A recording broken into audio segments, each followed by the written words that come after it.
Hello, I'm Emma McNally, author of Who's Flying Your Plane? Hi, and I'm Charlotte Noon, editor of Who's Flying Your Plane? Marvelous. So welcome back. These are our short videos, tips and some of the insights from the book. Yes, so this one, obviously, topically, is about Christmas. So think about that word Christmas. When you hear it, what does that bring up for you? So for some people, it's going to be pure joy, jumping around, togetherness, family. And for others, it might be stress or it might be loneliness. And there is a good reason for this, right, Emma?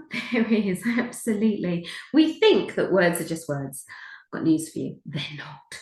These words fire off neurological pathways in our brain, and these were created over time through our experiences, through our history, our beliefs, our attitudes. All of these things create our reality, our experience. So when we say the word Christmas, that's why I used to work in the big office. We were like, oh, it's Christmas party, and some of us would be all like, yay, let's go party, and others would be like, oh no, not interested. And rather than going, oh, that's odd, it's like, again, curiosity, we talk a lot about curiosity in NLP, is understanding that actually the way they're storing that word in their brains is different. It's firing off a different neurological pathway. We call it in NLP, and I explain in more detail in the book about it being an internal representation. So it's almost like a movie in your mind of how you're holding just that one word. So it's really interesting with this whole idea of submodalities, because maybe it feels heavy to you or tight or constricting, like it's stressful. Well, actually, you can change how that feels by just changing those qualities.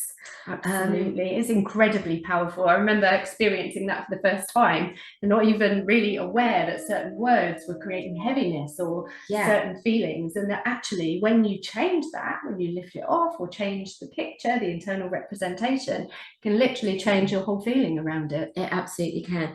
Example of a friend of mine was had somebody come on their course, and that they had a real problem with this particular person. And when they closed their eyes and picture that person's face was really, really grumpy.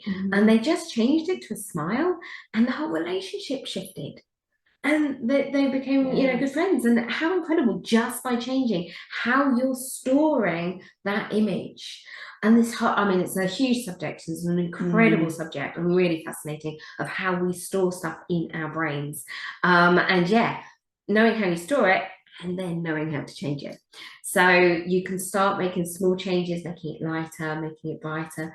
But I go into quite a bit of detail actually in the book on this. There's a lot of detail. There's a lot of detail on how you can do that for yourself. And obviously, you can come on courses and learn how to do it too. So it's important to know that that's there. Yeah. So yes, so that's ours today on Christmas. Any more to say on that one?